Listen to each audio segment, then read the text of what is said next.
అమ్మా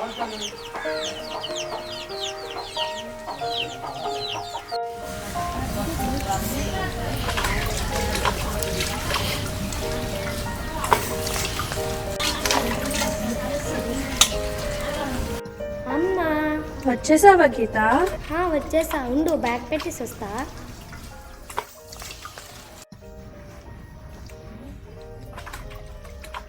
గీత, ప్రయాణం బాగా జరిగిందా? చాలా బాగా జరిగిందమ్మా. మీ స్నేహితులందరూ ఎలా ఉన్నారు? చాలా బాగున్నారు. సరే, మొహం కడుక్కో. కానీ అమ్మా, టాయిలెట్ కనిపించట్లేదు. ఎక్కడా? ఇంకా కట్టించలేదమ్మా. దసరా సెలవులకు వచ్చినప్పుడు నువ్వేమని చెప్పావు? టాయిలెట్ కట్టిస్తా అన్నావు కదా, మరి ఇప్పుడేమంటున్నావు? అయినా పాలు అమ్మిన డబ్బులన్నీ ఏం చేసావు? ఆ డబ్బులతో బంగారం కొనేసానమ్మా. రేపు పొద్దున్న నువ్వు వయసుకు వస్తే ఆ మాత్రం ఉండాలి. ఆడపిల్లకి పెట్టలేదని అందరూ అనుకోరు. అయినా బంగారం ఉంటేనే మనకి గౌరవం.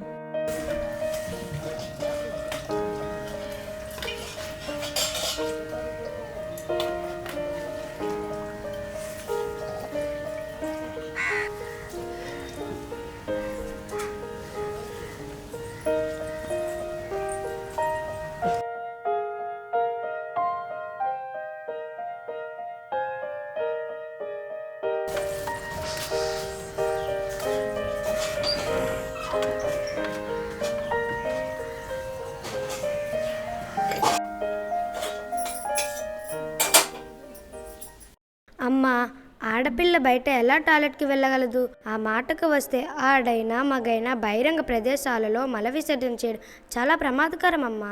ఈ మాటలు ఇప్పటికే చాలా సార్లు చెప్పావు. వేసవి సెలవుల్లో కట్టిస్తా అన్నాను కదా. అయినా నాతో కలిపి ఆడవాళ్ళంతా బయటకే వెళ్తాం. హాస్టల్లో ఉన్నట్టు ఇక్కడ ఉండదు కదమ్మా. సర్దుకుపో అమ్మా.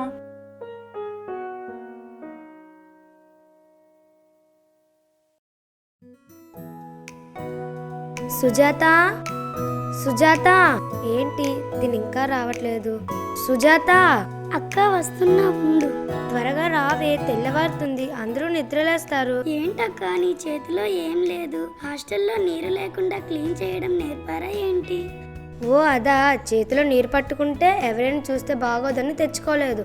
మీ ఇల్లు ఎలాగో ఊరు చివరనే కదా, వెళ్ళేటప్పుడు పట్టుకుంటే సరిపోతుంది. అలాగా? అయితే నీకు పెప్సీ ఇష్టమా, థమ్సప్ ఇష్టమా? ఇప్పుడు అవెందుకే అక్క? అవి తాగేవనుకున్నావా? కొడుక్కునేది. బాటిల్లో నీరు పట్టుకోవడం చాలా అవసరం అక్క. ఇప్పుడు నేను ఆ రెండు తెస్తాను చూడు. ఇదిగో అక్క, ఈ రెండు తెచ్చాను. నీకు థమ్సప్, నాకు పెప్సీ. సరే, వర్షం పడుతుంది కదా, తొందరగా వెళ్ళి వచ్చేద్దాం. సరే అక్క.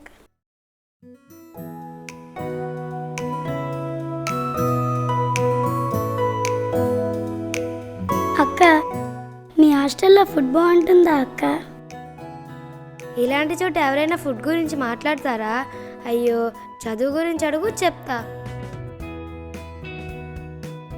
చదువు గురించి మాత్రం వద్దు తల్లి, నా పని ప్రశాంతంగా కానివ్వు.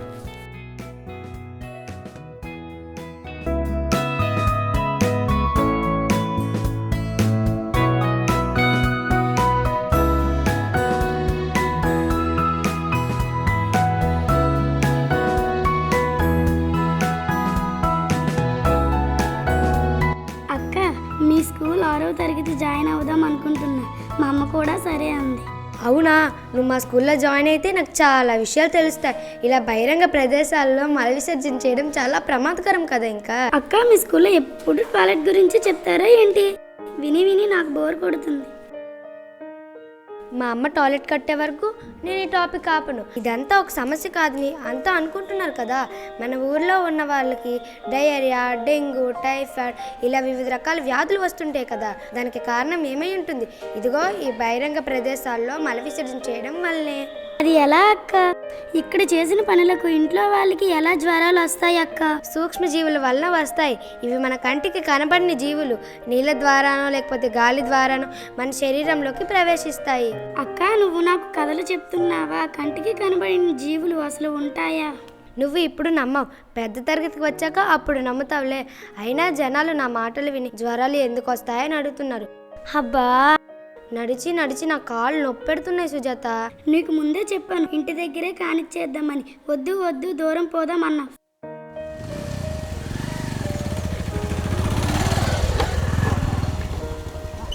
ఏంటమ్మా ఇద్దరు ఎక్కడికి వెళ్తున్నారు? నమస్కారం అండి, మా ఊరు వెళ్తున్నాం. సుజాత, ఎవరి అమ్మాయి?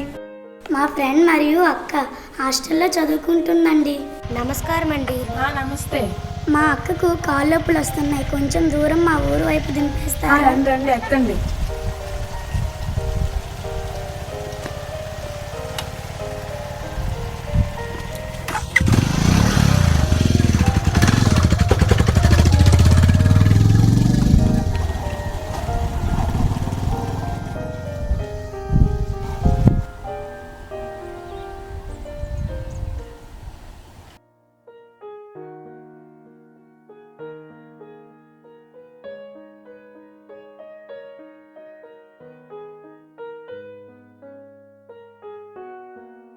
If the positive terminal of one cell is connected to the negative, అక్క, గీత అక్క, అక్క ఈరోజు రావా?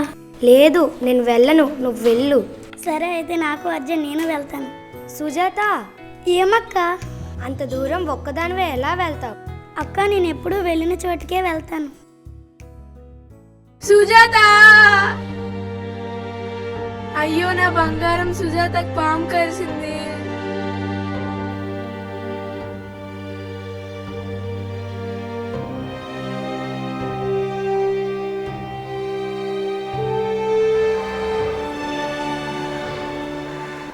డాక్టర్ గారు, మీరే మా పాపను కాపాడండి. నేను చెయ్యాల్సిందే నేను చేశానమ్మా, ఇకపై తన అదృష్టం. మీరే అలా అంటే ఎలా డాక్టర్ గారు? అయినా మీకు ఎన్నిసార్లు చెప్పాను బహిరంగ ప్రదేశంలో మల విసర్జన చేయకూడదని, కానీ మీరు ఎప్పుడైనా నా మాట విన్నారా? కంటికి కనిపించే పాములు, జర్రులు తేలే ప్రమాదం కాదు, కనిపించని సూక్ష్మజీవులు కూడా ప్రమాదమే. ఎక్కడున్నా బహిరంగ ప్రదేశంలో మల విసర్జన చేయకండి, అర్థమైందా? ఒక మాట చెప్తాను, వింటారా? వింటాను డాక్టర్ గారు.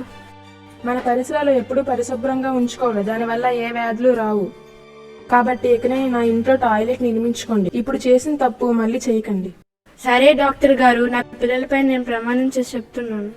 ఇంట్లో ఖచ్చితంగా టాయిలెట్ నిర్మిస్తాం. అమ్మ, ఖచ్చితంగా టాయిలెట్ కట్టిస్తున్నావా? ఖచ్చితంగా టాయిలెట్ కట్టిస్తానమ్మా. మరి బంగారం ఉంటేనే గౌరవం అన్నా. ఏ ఇంట్లో అయితే టాయిలెట్ ఉంటుందో ఆ ఇల్లే గౌరవంగా ఉంటుంది. థ్యాంక్స్ అమ్మా. సరే ఉంటాను, బాగా చదువుకో, సరేనా? సరే అక్క. సుజాత, గీత ఎక్కడికి వెళ్తున్నారు? డాక్టర్ గారు, అక్క హాస్టల్కి వెళ్ళిపోతుంది, దిగపెట్టడానికి ఉన్నాను. మొత్తంకి పాము కరిచిందని అబద్ధం చెప్పి ఇంట్లో washrooms కట్టించుకున్నారు. Good good.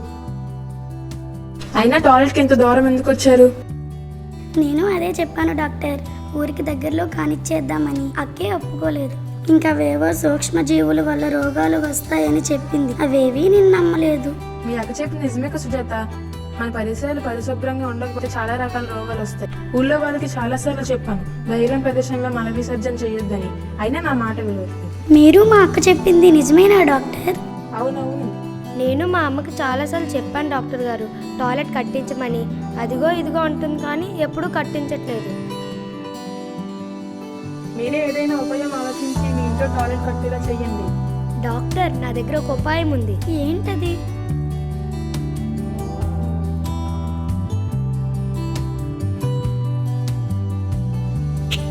Super idea. నా టైం అయితే నేను వెళ్తున్నాను.